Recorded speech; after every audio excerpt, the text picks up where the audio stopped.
Se vira nos 30 mais, um podcast para quem tá tentando ser adulto sem perder a cabeça. Olá pessoal, sejam bem-vindos a mais um episódio. Hoje eu queria conversar um pouco sobre uma coisa que me cutucou um pouco essa semana. Na verdade foi a semana passada. Talvez possa também cutucar você por aí. Sabe quando a gente está fazendo alguma coisa que já virou rotina, já virou meta, mas a gente percebe que não está mais degustando aquilo? Essa reflexão começou com o meu trabalho, mas logo eu percebi que podia se estender para várias outras coisas. Acho que na verdade sobre tudo, né? E eu queria falar sobre isso, sobre pressa. E sobre o que ela tem tirado da gente. Bom, tudo começou num dia de trabalho normal, né? Eu estava ali, como sempre, dentro do prazo, cuidando para manter minha agenda em dia, certinho, como sempre eu tento ser. Mas teve um momento que eu parei e pensei um pouco: será que eu olhei de verdade, estudei como eu poderia, aproveitei esse caso para aprender alguma coisa nova, ou eu só marquei mais uma tarefa como cumprida? E esse pensamento, né, me deixou pensativo. Quer dizer, esse pensamento me deixou pensativo, não, essa resposta minha me deixou pensativo, porque eu me dei conta de que eu estava mais preocupado em cumprir os prazos do que viver de fato o que eu estava fazendo. E eu pensei que, na verdade, isso não é só aqui no profissional. Às vezes é no almoço com os amigos, na academia, numa viagem, até aqui no podcast. Eu vou, faço, entrego, mas o quanto disso eu estou realmente presente? Você já sentiu que está vivendo para dar um cheque numa lista invisível? Acorda, faz, entrega, repete, vive no modo automático? E aí você percebe que na verdade não saboreou nada. A gente virou uma geração que não come, engole.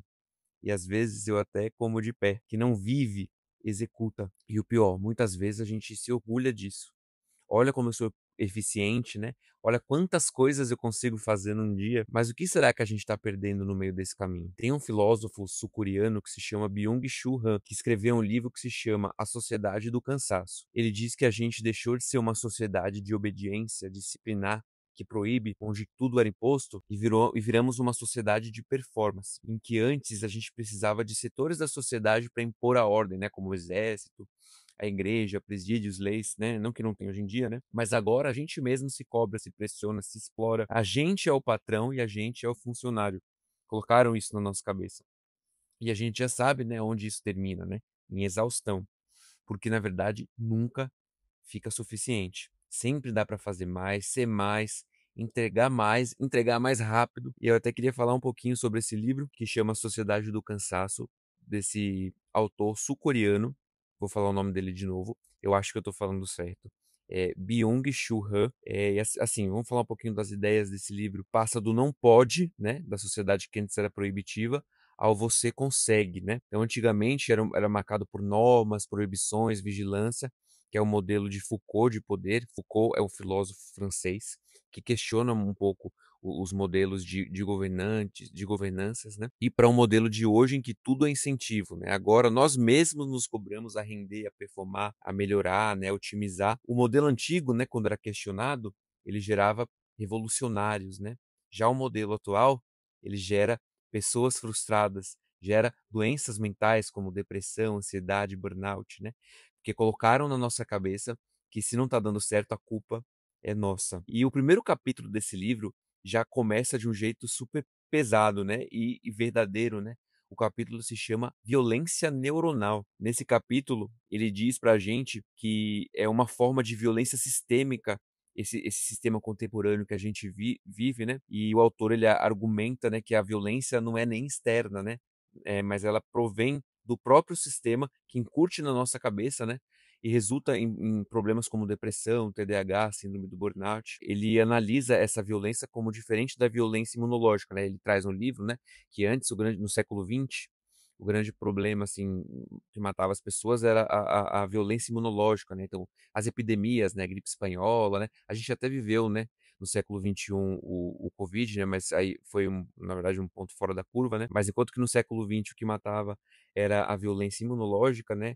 No XXI é essa tal da violência neuronal. E ele traz isso muito forte, falando do excesso de positividade dentro desse sistema, que causa um superaquecimento, essa pressão constante por desempenho e sucesso. O argumento central, né, da sociedade moderna é ser centrada no desempenho, criar um ambiente onde o excesso de positividade se torna exaustivo e opressivo, né? é como uma autoexploração disfarçada de liberdade, né. A pessoa contemporânea acredita que é livre, mas na verdade ela virou o próprio carrasco dela mesma, né. Isso gera então, como eu falei, exaustão, burnout, os sintomas de ansiedade, depressão, e não é nem por repressão externa, mas é por uma pressão interna do que colocaram na nossa cabeça, né. E tudo isso graças à positividade tóxica, né, o excesso de positividade, né, que dizem, né, pra gente que a gente tem que ter foco, que a gente tem que ter produtividade, que a gente tem que ter sempre estar motivado, né, tirando, né, o espaço para o ócio, o espaço para o tédio e até da contemplação, né. Se a gente parar e olhar para a história da humanidade,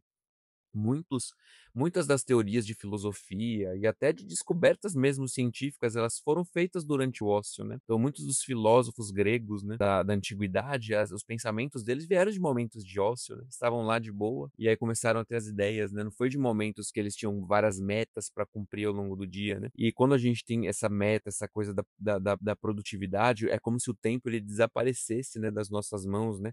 A vida ela vira uma sequência de tarefa e de meta, né. O sujeito multitarefa, né, e eu sou uma pessoa que me considero multitarefa, né, não consegue mais se concentrar, né, porque tudo se fragmenta, porque pensa só, eu tenho às vezes uma lista de coisas que eu tenho que fazer, e aí quando eu termino, ou quando eu estou próximo de terminar uma das tarefas, eu já fico pensando na outra tarefa. Mas e se eventualmente durante essa tarefa eu me concentrar, eu quiser expandir, fazer algo além? Não, eu já vou me limitar a não me concentrar tanto, porque eu tenho que terminar ela para fazer a próxima tarefa, né. Isso mata, né, a experiência profunda, né, de degustar o que a gente está fazendo, né, e dos vínculos. E ele fala, né, nesse livro, né, que a consequência é o infarto da alma, é a dificuldade de escutar, de ter atenção, de ter profundidade, é a perda do tempo contemplativo, né, do silêncio, da lentidão. Isso cursa com ansiedade generalizada, mesmo em contextos de sucesso, né. Então não é incomum a gente pegar pessoas que têm alta produtividade, que realmente têm sucesso profissional, mas que está escondido, né, sofrendo com muita ansiedade. E acho que como possíveis saídas disso tudo, é a gente tentar recuperar o não fazer, que seria o tédio, né, o descanso criativo, e aprender a estar presente com foco, com atenção real, diminuir o excesso de estímulo, de tarefa, de meta, valorizar o não produtivo, né, o simples, o silencioso, valorizar o ordinário, né. Então é só explicar aqui, né, a palavra extraordinário, né, a gente vive num mundo, né, que parece que a gente não pode se dar o luxo de ser normal, a gente sempre tem que ser extraordinário, né, a gente sempre tem que ser acima da média, né. Extraordinário é mais do que o ordinário, ordinário aqui como comum, não é olha só como isso é tão colocado na nossa cabeça. Pra gente ordinário é como se fosse sinônimo de uma coisa ruim, né, uma coisa má, mas na verdade ordinário, ele significa só comum, né. Então, a gente tem que ser extraordinário, não pode ser ordinário. A gente até interpreta a palavra ordinário como um adjetivo, né, ruim, né. Enfim, né, mas e se a gente, né, pudesse escolher um outro ritmo? Na verdade a gente pode, né. E aí a gente tem que remanejar o nosso pensamento, né. Quando a gente não está presente, né, tudo fica mais raso, né, o prazer diminui, o próprio aprendizado também diminui, os relacionamentos sofrem, que quem vive correndo nem consegue escutar direito, né. A gente não consegue saborear o que a gente come, saborear um café que a gente engole, a conversa, um abraço, tudo vira uma eterna urgência, né, como se a vida estivesse sempre no próximo compromisso, né, mas e o agora, né? Será que a gente aguenta parar? E diante de tudo isso que é ensinado pra gente, né, dessa produção excessiva, dessa cultura da performance, voltar para o presente, viver o presente, saborear as coisas, ela exige uma coragem, né? A gente precisa se posicionar contra tudo que falam pra gente, né? É escolher fazer menos e viver mais. Né, e contra o fluxo, né, do que dizem pra gente, né, talvez atrasar um laudo, mas aprender algo novo, né, no meu caso, né, trabalho fazendo os laudos, ir um pouquinho mais devagar na corrida, mas fazer um pace ruim, mas você prestar atenção na paisagem, né, que você está. A gente aqui de Salvador que corre lá pelo Farol da Barra, vem do mar, às vezes você pode correr um pouquinho mais devagar, sentir o gosto da brisa, sentir o cheiro do mar, sair da lógica, né, do cumprir metas, né, de entrar na lógica de ter experiências, né. Eu acho que eu quero trazer isso para minha vida, e é isso que eu fiquei pensando. E isso vale para tudo, vale para o trabalho, vale para a vida amorosa, né, até para a vida sexual também, né, é a quantidade de vezes que você tem em relação, que você dá um abraço, né, para suas amizades, né, do que vale você ter, às vezes, vários encontros com seus amigos e você não conseguir aproveitar, porque você tá pensando no próximo encontro que você vai ter, para o seu autocuidado também, né, do que vale você fazer 30 skincare por dia, mas você tá estressado, né, você enfim, isso que eu queria trazer pra gente refletir nesse episódio de hoje. E durante essas minhas reflexões eu lembrei de uma canção, né, de Caetano Veloso que se chama Oração ao Tempo, né. Ela é um lembrete pra gente sobre isso tudo que eu tô falando, né. Ela começa assim, né: "És um Senhor tão bonito quanto a cara do meu filho, tempo, tempo, tempo, tempo". É como se ele falasse, né, que o tempo ele como se ele conversasse com o tempo, como se ele fosse um ser, né, como se ele fosse sei lá, um tipo de um deus, com respeito, admiração, mas também com certo receio, né. É como se ele estivesse falando assim: "Tempo, não me engole não, viu? Me ensina, me guia", né. E um trecho ele diz assim: "Peço-te o prazer legítimo e o movimento preciso, quando o tempo for propício. Tempo, tempo, tempo, tempo". Vou ler de novo: "Peço-te o prazer legítimo, né, e o movimento preciso, quando o tempo for propício. Tempo, tempo, tempo, tempo". E eu achei isso aqui bem poderoso, né, porque no fundo não é isso que a gente quer? Um prazer legítimo, um movimento preciso, um tempo propício. Talvez o problema nunca tenha sido a falta de tempo, mas sim a falta de presença no tempo que a gente já tem. Outra coisa que eu fiquei pensando sobre esse tema para trazer para vocês é um filme que eu assisti há muito tempo atrás que se chama Clique. Depois eu até coloquei ele essa semana de novo para relembrar ele, porque ele é muito interessante. É um filme daqueles clichê de comédia acho que ele é de 2006, feito com o Adam Sandler. Eu adoro os filmes dele, inclusive. Ele, assim, à primeira vista, ele parece só um filme de comédia leve, mas eu acho que no fundo ele é um soco existencial, né? No filme, o Adam Sandler, ele vive um pai de famílias, um arquiteto que está trabalhando, tem 2 filhos, e ele quer uma promoção. Aí ele encontra um controle remoto que permite avançar partes chatas da vida, discussão com a esposa, reunião de trabalho, aí ele avança para o tempo que ele já teve a promoção do trabalho dele. Ele usa, né? E afinal, né? Quem que não quer pular o tédio, o incômodo, né? O cansaço? Aí ele avança no tempo para quando ele conseguiu a promoção, só que todo o tempo que ele pulou, ele não lembra, né? E aí, quando ele pergunta pro cara que deu o controle para ele e fala: Nossa, o que que acontece quando eu pulo o tempo? Aí o cara fala: Ó, é como se você tivesse no piloto automático, você não tá vendo nada que tá acontecendo, você não tá vendo seus filhos chorar, você não tá vendo seus filhos rir. Então ele perdeu esse tempo, né? E olha só, naquela época, 2006, nem tinha ainda, né, esse negócio de smartphone, né? E ele fica sempre com o controle na mão, né? Até uma referência do que a gente tem hoje em dia, né? Com o celular na mão, né?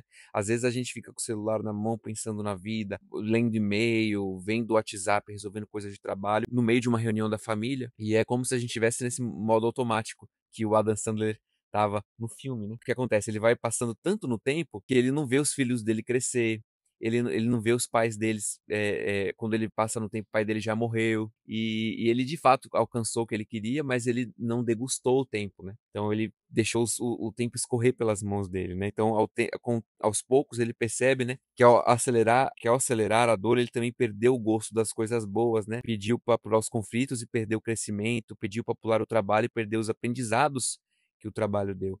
Pediu para chegar logo o sucesso, mas perdeu o caminho. E a vida só virou o quê? Resultado. Ele teve o resultado, mas o resultado por si só não preenche. Talvez a gente também esteja com o controle remoto, né, o celular apertado no fast, mesmo sem perceber. Mas a pergunta é: o que que a gente está deixando de viver enquanto a gente corre para chegar lá, né? E o que é lá, né? Bom, vamos dar uma pausinha nessa parte mais profunda e falar um pouco do Se Vira nos 30 do dia.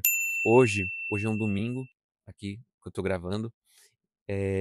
De manhã eu fui lá no clube, que eu sou sócio, para fazer uma aula de yoga, né. Aí eu cheguei lá, e aí só tinha a maioria das pessoas que estava cheio a aula, e tinha a maioria das umas senhoras de mais de 60 anos, né. E eu acho que fiz umas 3 eu fiz algumas aulas de yoga já, mas eu não sou nenhum expert. Aí eu olhei e falei: "Ah, vou arrasar nessa aula, né, vou ser o melhor da turma".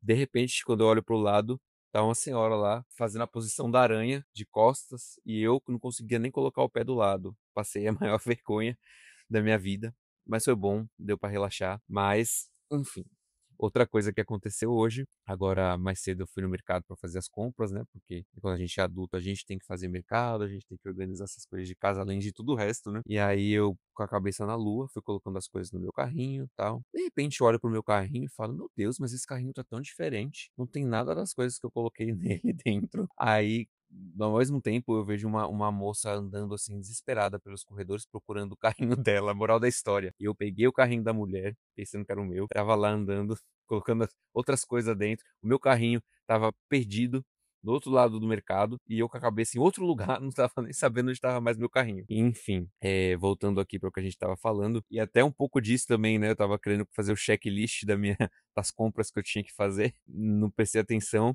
peguei o carrinho da moça, coitada. Enfim, então acho que eu queria deixar aqui essa provocação hoje. Na sua rotina, será que você tá vivendo de verdade ou você só tá cumprindo as coisas? Hoje eu tô aqui deitado na minha cama, não tô nem no meu escritório, tô aqui deitado na minha cama, tá um dia chuvoso em Salvador. Meu marido tá aqui do lado, eu proibi ele de falar, ele estava no telefone, ele fala alto, e aí eu não co em qualquer canto que eu ficasse da casa, eu não ia ter condições de eu gravar nada. E eu tô aqui deitado, curtindo essa minha gravaçãozinha. A gente acabou de comer dia de domingo a gente gosta de pedir uma massinha aqui em casa, então eu aproveitei esse momento comendo essa massinha junto com ele. Outra coisa que a gente sempre faz dia de domingo é comer um chocolate. Eu compro uma barra de chocolate por semana, e aí a gente tem esse momento certo. Domingo de noite é o momento de comer a barra de chocolate. Aí a gente compra sempre aquela da Lindt, mas aí a gente enjoou. Eu enjoei, na verdade. E aí hoje eu comprei uma outra da Milka. E aí a gente tem esse momento de conversar, focar e comer essa barrinha de chocolate no domingo. Eu acho que inconscientemente é um momento nosso, né, de degustar, né? E é um momento também de na segunda-feira é um dia muito puxado para mim, então é um momento também de me compensar por isso. Então, esses momentos são muito gostosos, né. Eu até sugiro que se você também tem essa rotina, assim, com seu companheiro, com a sua companheira, tem um momento para vocês ter uma coisa específica de vocês, não precisa ser comer um chocolate, mas pode ser, sei lá, ver um filme, fazer pintar um desenho, discutir um livro, não sei, correr junto. É gostoso ter um momento específico, uma coisa lúdica, leve, que não envolva pressão, é só você estar lá junto e curtir, se saborear junto. Enfim, se esse episódio te fez pensar, te fez refletir, se compartilha com alguém que você sabe que anda correndo na vida e talvez não esteja aproveitando tanto ela. E você mesmo aproveita para pensar em desacelerar um pouquinho. Lembrando que a gente tem um Instagram também, deixa um comentário para a gente conversar, para a gente interagir um pouco. Eu adoro quando as pessoas comentam no Spotify sobre o episódio, e até às vezes sugerem temas, isso até me estimula bastante. Então, se você puder comentar alguma coisa, sugerir algum tema, dizer como qual a sua experiência, né, em relação a esse tipo do tema que a gente falou hoje, para mim é muito bacana. E é isso, agradeço a todo mundo que ficou aqui até o finalzinho. Um grande abraço e até o próximo episódio.